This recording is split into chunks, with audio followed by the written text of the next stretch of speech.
Hello दोस्तों, आप सबका अमरीन पाठशाला में स्वागत है। आपकी अपनी हिंदी टीचर जो नेट जेआरएफ की तैयारी करा रही है। यूनिट 8 नाटक जो सीरीज चल रही है, आज उसका हम आषाढ़ का एक दिन नाटक जो राकेश द्वारा रचित नाटक है, इसका पार्ट 1 करने वाले हैं। इससे पहले अन्य नाटक भी मैंने कई करवाए हैं। प्लेलिस्ट में जाके देख सकते हैं और उनका आप फायदा उठा सकते हैं, लाभ उठा सकते हैं। ऐसे ही कहानी पूरी 21 मैंने करवाई हुई है, प्लेलिस्ट में जाके देख सकते हैं। कविता की सीरीज करवाई हुई है। यूनिट 2 जो हिंदी साहित्य का इतिहास है, उसकी 2 प्लेलिस्ट साथियों बनी हुई है। एक तो आपको पूरा कंटेंट मिलेगा वहां पर, और एक आपके मॉडल टेस्ट सीरीज जो आपके लिए लाभदायक सिद्ध होने वाली है। तो आप जाके इनका फायदा जरूर उठाइए। ये सारी प्लेलिस्ट 5 to 10 यूनिट जो है, मतलब 5 से लेकर 10 यूनिट और यूनिट 2, ये सारी प्लेलिस्ट मैंने बनाई हुई है।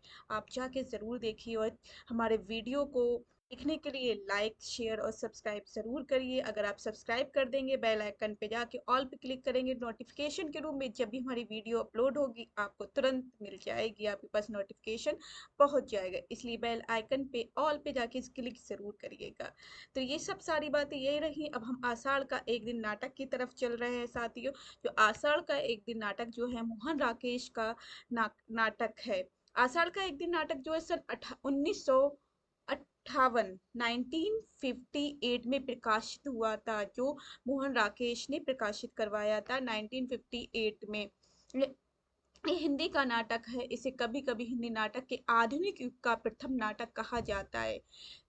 और 1959 58 में प्रकाशित हुआ है। 59 में इसे वर्ष का सर्वश्रेष्ठ नाटक होने के लिए संगीत नाटक अकेडमी पुरस्कार मिला है। ध्यान रखिए कौन सा नाटक मिला है, ये संगीत नाटक एकेडमी पुरस्कार। ये जैसी रेड कर देती है, येलो कर देती हूँ, आपको पता चल जाएगा। तो आपको पता चल गया, संगीत नाटक एकेडमी पुरस्कार मिला है इस नाटक के लिए। कौन सा पुरस्कार जरूर याद रखिए हर नाटक में, या कौन सी फिल्म बनी है ये पता होना चाहिए, कौन सा फिल्म अवार्ड मिला है, ये सारी चीजें आपको पता होनी चाहिए। कौन कौन से इनके नाटक है, लेखक के, ये सारी सीरीज में लगाने के लिए भी आ जाते हैं। और 1971, अब 59 में तो मिल गया, 59 और 60 मीन्स 12 साल बाद अब इसे 71 में मणि कौल ने इस पर आधा एक फिल्म बनाई थी, जिसे आगे चलकर साल की सर्वश्रेष्ठ फिल्म का फिल्म फेयर पुरस्कार भी मिला है। तो एक तो संगीत नाटक अकेडमी पुरस्कार मिला, और इसे फिल्म बनाने पर फिल्म के लिए फिल्म फेयर पुरस्कार भी जीता है। आषाढ़ एक दिन आषाढ़ का एक दिन महाकवि कालिदास के निजी जीवन पर केंद्रित है। तो पूछ सकते हैं किसके निजी जीवन पर केंद्रित नाटक है आषाढ़ का एक दिन, तो कालिदास। तो कालिदास, महाकवि जो कालिदास हैं, उनके जीवन पर, निजी जीवन पर केंद्रित है, जो 1000 ईस्वी पूर्व से 500 ईस्वी के अनुमानित काल में व्यतीत हुआ था। जो लेखक मानते हैं इसका काल, क्योंकि इसका जन्म काल पे कुछ शंकाएं रही हैं, तो कुछ लेखक कुछ मानते, कुछ लेखक कुछ मानते, तो इसलिए 1000 ईस्वी पूर्व से 500 ईस्वी के अनुमानित काल में इसको माना जाता है। तो ये कालिदास के ऊपर लिखी गई पूरा नाटक है, उनके निजी जीवन पे, कालिदास के निजी जीवन पर। इस नाटक का शीर्षक कालिदास की कृति मेघदूतम की शुरुआती पंक्तियों से लिया गया है। अब शीर्षक जो लिया गया है, तो मेघदूतम कालिदास का जो एक कृति है मेघदूतम, संस्कृत में है मेघदूतम, उससे लिया गया इसका शीर्षक। तो क्योंकि आषाढ़ एक महीना उत्तर भारत में, जो नॉर्थ इंडिया उत्तर भारत जो है, जिसमें आपका उत्तर भारत में वर्षा ऋतु का आरंभिक महीना है। कौन सा है? वर्षा ऋतु का आरंभिक महीना होता है, इसलिए शीर्षक का अर्थ वर्षा ऋतु का एक दिन भी लिया जाता है। क्वेश्चन पूछ सकते हैं कि वर्षा ऋतु का एक दिन, शीर्षक का अर्थ क्या हुआ, आषाढ़ का महीना जो है, आषाढ़ का एक दिन का अर्थ क्या हुआ, तो इसलिए शीर्षक का अर्थ होता है वर्षा ऋतु का एक दिन। आषाढ़ का एक दिन मतलब वर्षा ऋतु का एक दिन। तो ये उसमें ही, वो जब भी बारिश होती, जब उसे प्रिय मंजरी को छोड़ के जा रहा होता है, मीन्स अपने प्रिय मंजरी पत्नी के साथ जा रहा होता है कालिदास, उसे बुला लिया जाता है, तब चला जाता है, मिलने आता है प्रिय मंजरी के साथ, मलिका से मिल के नहीं जाता है। और जब अंत में जब सब कुछ छोड़ छाड़ के मलिका के पास आना चाहता है, तो वो, उसकी विवाह हो चुका है, उसकी गोद में एक बेटी है, और ये सारी चीजें बताई गई हैं। और अंत में फिर वो पर बारिश हो रही है। तो बारिश की शुरुआत हुई थी इस नाटक से, और बारिश की अंतिम अंत भी बारिश से ही हो जाता है, मीन्स वर्षा ऋतु से ही हो जाता है, जिससे फिर अंत में भी वो छोड़कर चला जाता है, जिसका कष्ट मलिका पूरे जीवन भर भोगती रहती है। तो ये बातें आपको पता होनी चाहिए, ये सारी चीजें बहुत इंपॉर्टेंट चीजें हैं जो आगे चल के हम नाटक में करने वाले हैं। तो ये सारी नाटक की मैंने बता दी है। इस कहानी में जैसी थी कि आषाढ़ का एक दिन त्रिखंडीय नाटक है। मतलब त्रिखंडीय मतलब है इसमें 3 खंड है। पूछ सकते हैं कितने अंकों का नाटक है? 3 अंकों का नाटक है। इसमें 3 खंड दिखाए गए हैं, इसलिए इसे त्रिखंडीय नाटक भी बोलते हैं, ध्यान रखना है। त्रिखंडीय नाटक है। प्रथम खंड में युवक कालिदास अपने हिमालय में स्थित, जो हिमालय है उसमें स्थित गांव में शांति पूर्वक जीवन गुजार रहा था, अपनी कला विकसित कर रहा था, लेखन को जो लिखने की कला थी उसे विकसित कर रहा था। वहां उसका एक युवती जो थी मलिका, उसके गांव में ग्राम में ही रहती थी, उसके साथ प्रेम संबंध भी थे। क्या है? प्रेम करता है। नाटक का पहला रुख बदलता है जब दूर उज्जैनी के कुछ दरबारी कालिदास मिलने आ जाते हैं और सम्राट चंद्रगुप्त विक्रमादित्य, जो चंद्रगुप्त विक्रमादित्य के दरबार में चलने को कहते हैं। कालिदास असमंजस में पड़ जाता है। एक तरफ उसका सुंदर शांति और प्रेम से भरा गांव का जीवन है, दूसरी तरफ उज्जैनी के दरबार में प्रशय पाकर, मतलब है उसे वहां पर उसे एक महानता को छूने का अवसर मिल रहा है, उसे राजकवि बनने का अवसर मिल रहा है। लेकिन वो गांव में उसका दिल लगा हुआ है, उसके साथ वहां पर उसकी क्या है, प्रेमिका भी रहती है, इसलिए वो गांव में भी रहना चाहते हैं, वो वहां नहीं जाना चाहता है। तो क्यों गया है, किसके कहने पे गया है, ये हम नाटक में अच्छे से पढ़ेंगे। सुंदर शांति और प्रेम गांव जीवन, और दूसरी तरफ उज्जैनी के दरबार में पाकर महानता छू लेने का अवसर। मल्लिका तो यही चाहती है कि जिस पुरुष से वह प्यार करती है, जो प्रेम करती है, तो वही चाहती है, मैं जिससे प्रेम करती हूँ एक स्त्री यही चाहेगी वो आके ऊंचाइयों को छुए। तो पुरुष को प्यार करती वैसे जीवन में सफलता मिले। वह कालिदास को उज्जैनी जाने की राय देती है, एडवाइस देती है। भारी मन से, दुखी मन से कालिदास उज्जैनी चला जाता है। नाटक के दूसरा खंड स्टार्ट हो जाता है। फिर द्वितीय खंड दूसरा अंक में पता चलता है कि कालिदास की उज्जैनी में धाक जमी हुई है, बहुत ज्यादा धाक का मतलब है वो वहां पर छा गया है, हर तरफ उसकी वाह वाह हो रही है, हर ओर उसकी ख्याति फैली हुई है। उसका विवाह उज्जैनी में एक आकर्षक और कुलीन स्त्री प्रिय मंजरी से हो चुका, और वहां जाकर उसने विवाह कर लिया, किससे? प्रिय मंजरी से। प्रियंग मंजरी जो है उससे विवाह कर लेता है, पत्नी बन जाती है उसकी। वहां गांव में मल्लिका और अकेली रह गई है, उसे भेज तो देती है लेकिन वो अकेली रह गई है।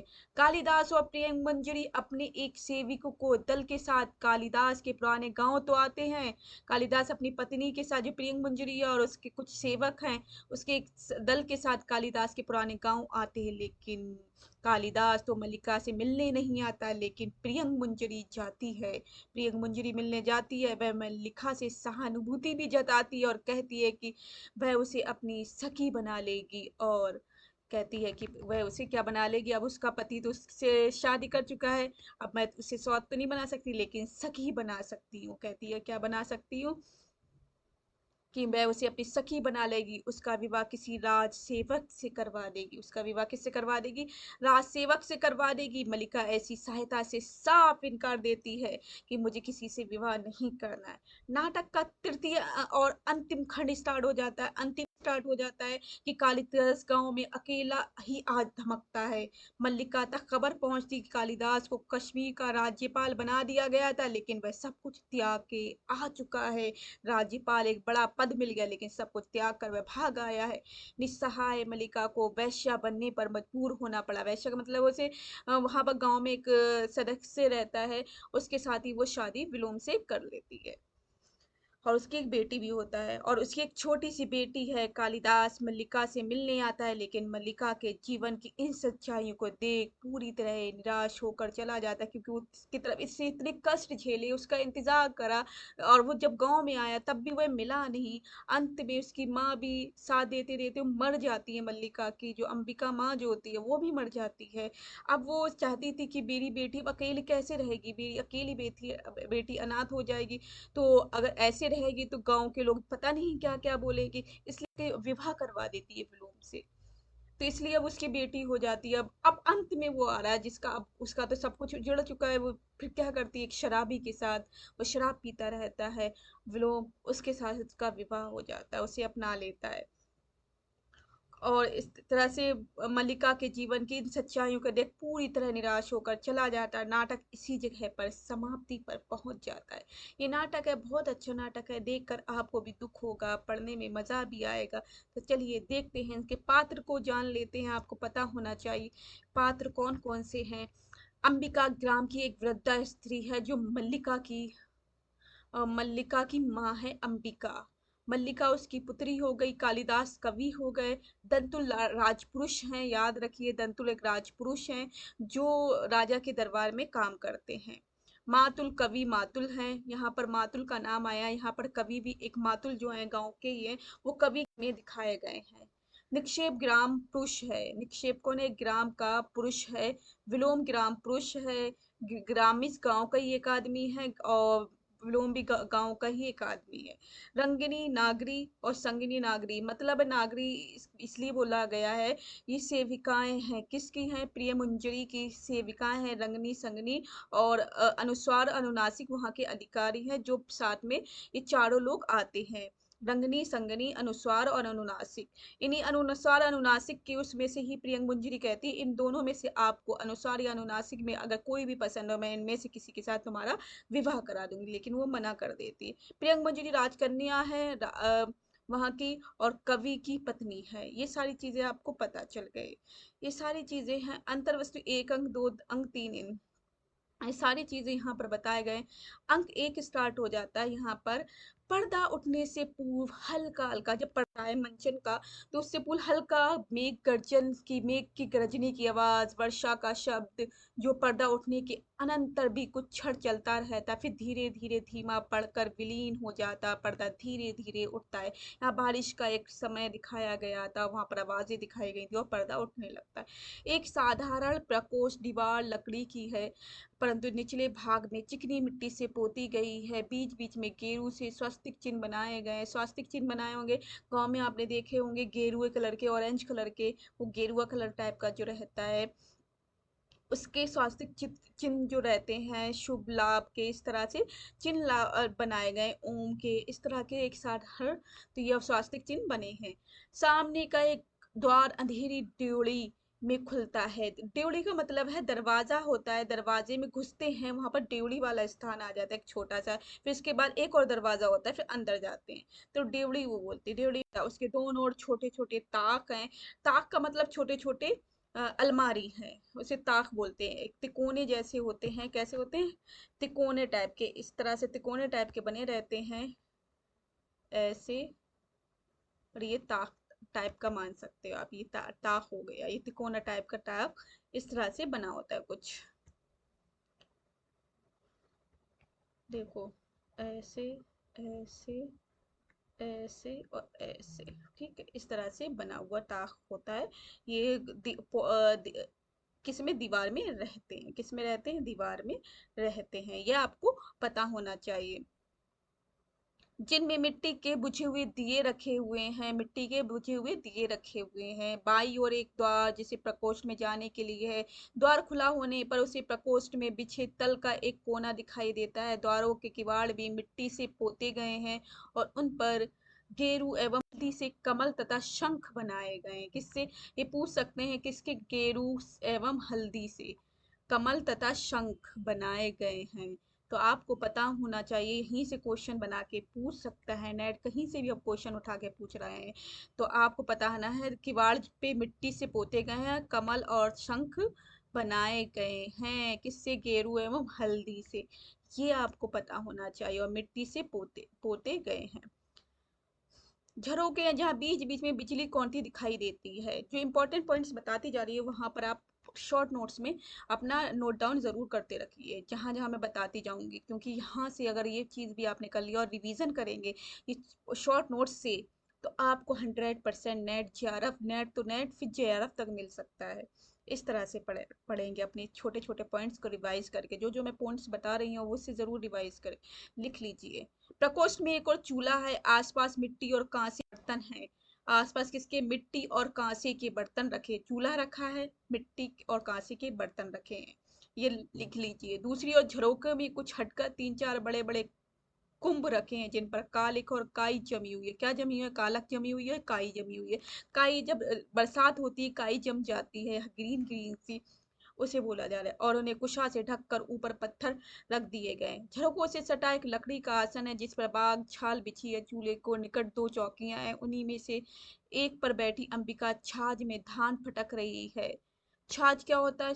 इस तरह से एक सूप बोलते हैं, छाछ बोलते हैं, और धान को फटक रही है। एक बार झरोकी की ओर देखकर लंबी सांस लेती है, फिर व्यस्त हो जाती है। अब देख रही है, वेट कर रही है। अंबिका कौन है? माँ है, जो धानों को फटक रही है। चावल जो है धानों में से निकलते हैं, उसे फटक रही है। सामने द्वार खुलता है और मल्लिका गीले वस्त्रों में कांपती सिमटती अंदर आती है। अब कैसे गरजनी क्या रही थी तो वहां बारिश हो रही थी, तो वहां पर क्या होती है? कांपती सिमटती हुई गीले वस्त्रों में आती है।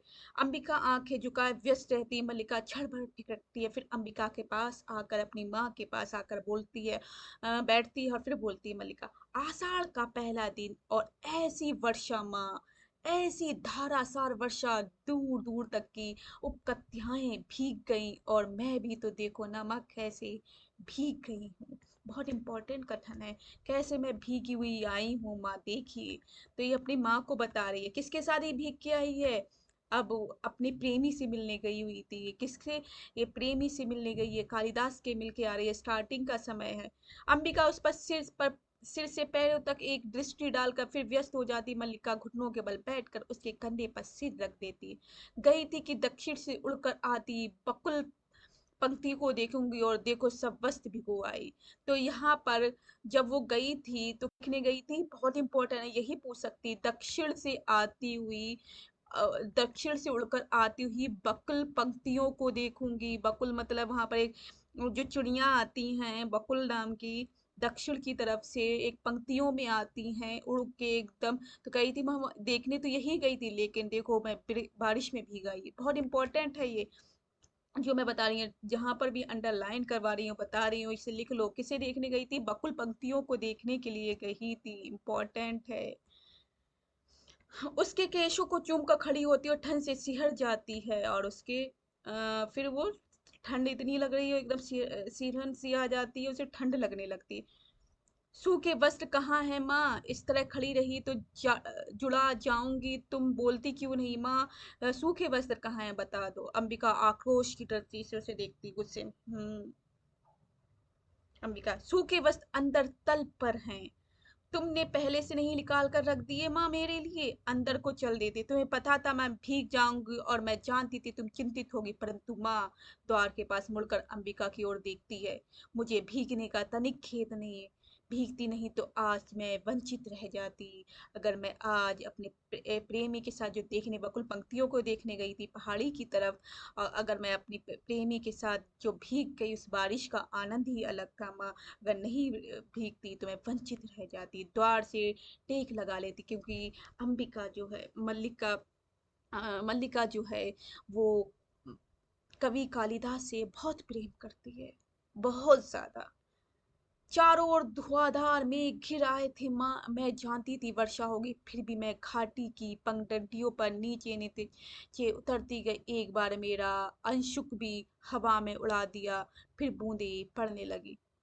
फिर अंबिका अपनी माँ से आंख मिलाती, वस्त्र बदल आकर तुम्हें बताती, वह बहुत अद्भुत अनुभव था माँ, बहुत अद्भुत अनुभव थे, एकदम बहुत अच्छा अनुभव मेरे लिए था, ये बता रही है।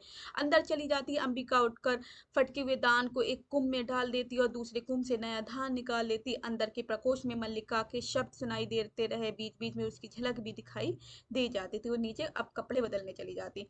नील कमल की तरह कोमल और आर्द्र वायु की तरह हल्का और स्वप्न की तरह चित्रमय, मैं चाहती थी उसे अपने में भर लूं और आंखें मूंद लूं। मेरा तो शरीर भी निचुड़ रहा है माँ, कितना पानी इन वस्त्रों ने पिया है। ओ शीत की चुभन के बाद उष्णता का यह स्पर्श, मतलब शीत जो भीगा हुआ था ठंड के बाद अब उष्णता गर्माहट आ गई, इसका स्पर्श कैसा है? गुनगुनाने लगती है, ये गुनगुनाने जो लगती है, कुवल दल ने कुवल कुवलय दलनी ले तृण तेस्तो एन में गीले वहाँ डालूं माँ यही रहने दूं मृदु पवन भिदूरते मंद चलब्धि। ये पूरा है, यहाँ तक आप देख सकते हैं। यस, बाहर आ जाती इस तरह से संस्कृत का ये श्लोक टाइप का है, वो गुनगुनाने लगती है। माँ आज के विछड़ मैं कभी नहीं भूल सकती, सौंदर्य का ऐसा साक्षात्कार मैंने कभी नहीं किया जैसी वह सौंदर्य और अस्पर्श होते हुए भी मांसल हो। मैं उसे छू सकती थी, देख सकती थी, पी सकती थी, तभी मुझे मुझे अनुभव हुआ वह क्या है जो भावना को कविता के रूप देता है, जो भावना को कविता का रूप देता है। भावना, तो भावना का बहुत वर्ड यूज हुआ है, भावना का, भावना से वर्ण, तो भावना को कविता का रूप देता है, समझ लो। ये किसका है? मल्लिका के कथन है, बहुत इंपॉर्टेंट है। मैं जीवन में पहली बार समझ पाई कि कोई पर्वत शिखर के सहलाती मेघ मालाओं में खो जाता है, किसी को अपने तन मन की अपेक्षा आकाश में बनते मिटते चित्रों को इतना मोह होता है। क्या बात है माँ, इस तरह चुप क्यों है? वो सारी बता रही थी क्यों अगर हम पर्वत पे घूमने जाते पहाड़ों पे, उनका दृश्य देखकर किस तरह से खो जाते, मुझे आज पता चला। ये सारी बातें कौन कह रहा है? मल्लिका कह रही है, अंबिका कह रही है। देख रही हूँ मैं, देख रही हो मैं काम कर रही हूँ, अंबिका कहती है। मल्लिका, काम तो तुम हर समय करती हो, परंतु हर समय इस तरह चुप नहीं रहती थी जो ऐसे आज हो। अंबिका के पास आके बैठ जाती, अंबिका चुपचाप धान फटकती रहती, मल्लिका उसके हाथ से छाछ ले लेती और बात करने लगती। मैं तुम्हें काम नहीं कर दूंगी, मुझसे बात करो माँ। मल्लिका, अंबिका, क्या बात करूं? मल्लिका, कुछ भी कहो, मुझे डांटो, भीग कर क्यों आई, ये सारी बातें कहो, या कहो कि तुम थक गई हो इसलिए शेष ध्यान में फटक दूं, या कहो कि तुम घर में अकेली थी इसलिए तुम्हें अच्छा नहीं लग रहा था। जो भी तुम्हारे मन में है वो सारी बातें कह दो अंबिका, मुझे सब अच्छा लगता है। छाछ उससे ले लेती है। और मैं घर में दुकेली कब होती हूँ? तुम्हारे यहाँ रहते मैं अकेली नहीं होती, तुम यहाँ रहती हो तब भी तो मैं अकेली रहती हूँ, दुकेली कब रहती हो? तुम अपने आप में मगन रहती हो। ये अंबिका बोली। मैं तुम्हें काम नहीं करने दूंगी। फिर छाछ उसके हाथ से ले लेती है और कुंभों के पास तक आती है। मेरे घर में रहते भी तुम अकेली होती हो, कभी तो मेरा भी भसना करती हो कि मैं घर में रहकर तुम्हारे सब कामों में बाधा डालती हूँ, और कभी कहती हो कि अकेली रहती हूँ। पीठे के पीछे उसके गले में बाहें डाल देती है, पीठ के पीछे से आकर उसके गले में ऐसे करके बाहें डाल देती है। मुझे बताओ तुम इतनी गंभीर क्यों हो? अंबिका, दूध औटा दिया है, शक्कर मिला लो और पी लो, शक्कर को मिला लो, शुगर को मिला लो और पी लो। मलिका, नहीं, तुम पहले बताओ तुम क्यों इस तरह से गंभीर बैठी हुई है, चुप क्यों? और जाकर थोड़ा देर तल्प और विश्राम कर लो, मुझे अभी। मल्लिका, नहीं माँ, विश्राम नहीं करना है, थकी कहाँ हूँ जो विश्राम करूँ, मुझे तो अब भी बरसती बूंदों की फुलका का अनुभव हो रहा है, पुलक का अनुभव हो रहा है। रोम अभी तक सीज रहे, तुम बताती क्यों नहीं? ऐसा करोगी मैं भी तुमसे बात नहीं करूंगी। अंबिका ने कुछ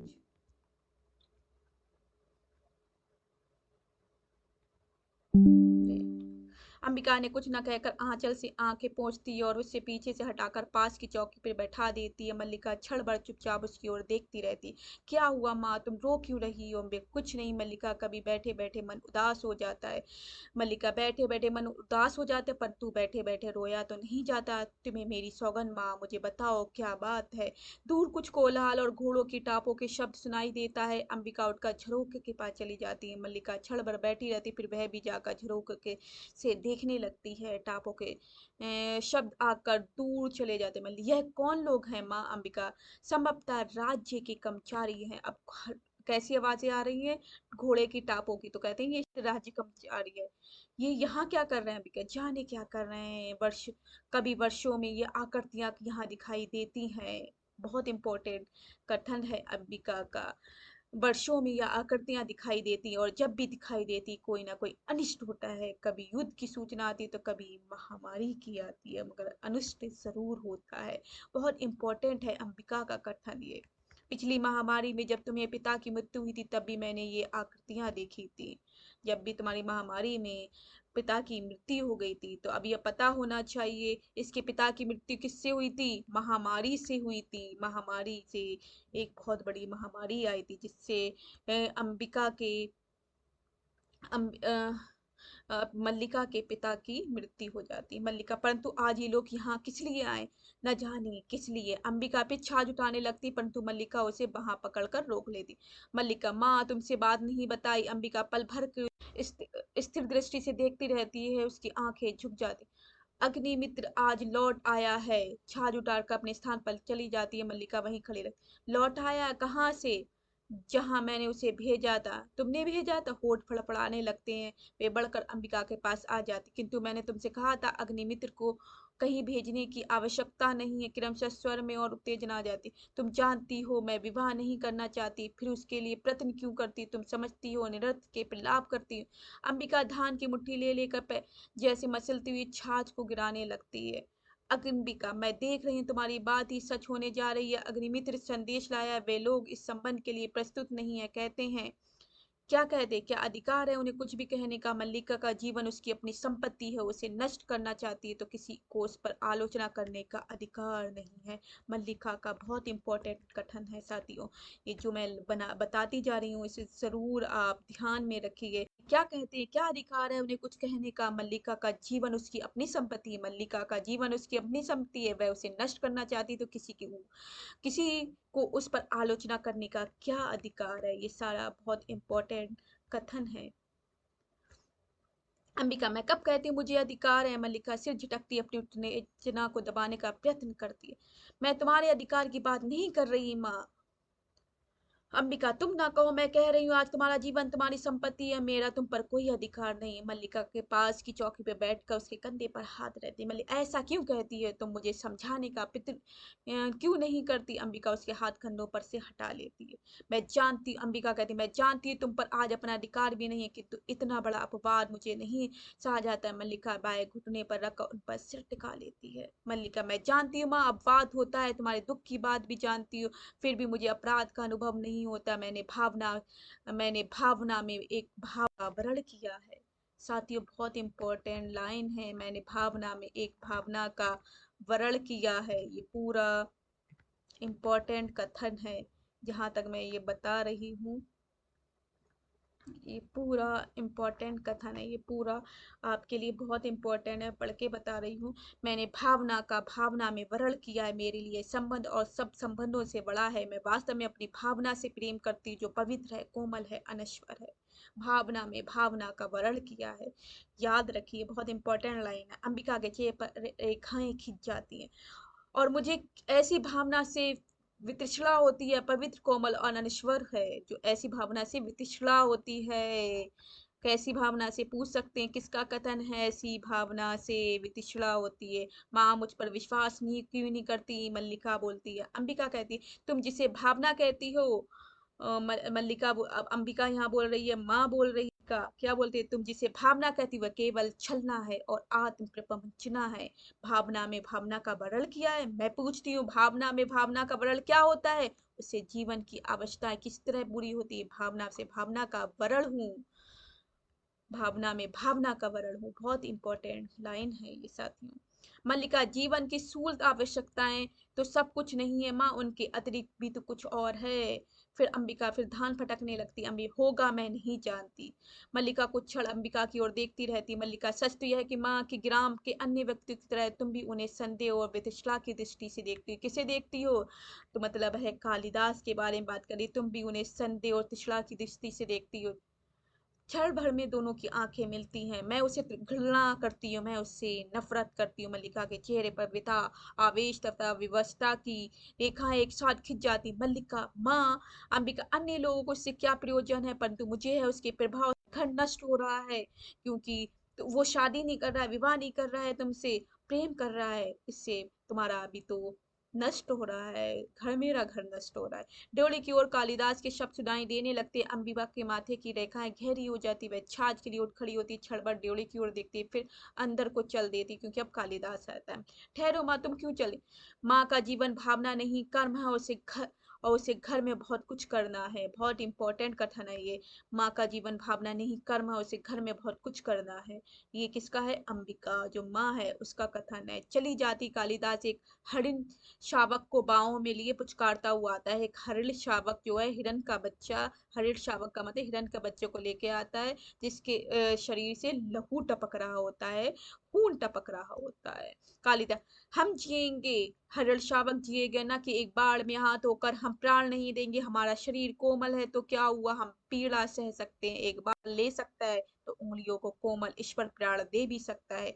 हम नए प्राण मिल जाएंगे, हम कोमल अस्त्र पर विश्राम करेंगे, हमारे अंगों पर धृत का लेप होगा। कल हम फिर वनस्थली में घूमेंगे, कोमल दुर्वा खोएंगे खाएंगे ना। मल्लिका अपने को सहज कर द्वार की ओर चली जाती। मल्लिका, ये आहत हरि ये आहत हर्षावक यहाँ ऐसा कौन व्यक्ति है जिसने इसे आहत किया है क्या? दक्षिण की तरफ से यहाँ भी कोई कालिद, आज ग्राम प्रदेश में कई कई नई आकृतियां देख रहा हूँ। झरों के पास आकर आसन पर बैठ जाता है। राज्य के कुछ कर्मचारी आए हैं। अब साथियों आज हम यहीं तक पढ़ेंगे, मतलब कर्मचारी आए, हम सोएंगे, हम थोड़ी देर में सो लेंगे, हमारी पीड़ा दूर हो जाएगी, परंतु उससे पहले हम थोड़ा दूध पी लेना है। मल्लिका थोड़ा दूध हो तो किसी भाजन में ले आ, किसी बर्तन में देखता। मल्लिका, माँ ने दूध उठाकर रखा है, देखती हूँ। चूल्हे के निकट तक बर्तन जाकर देखने लगती है।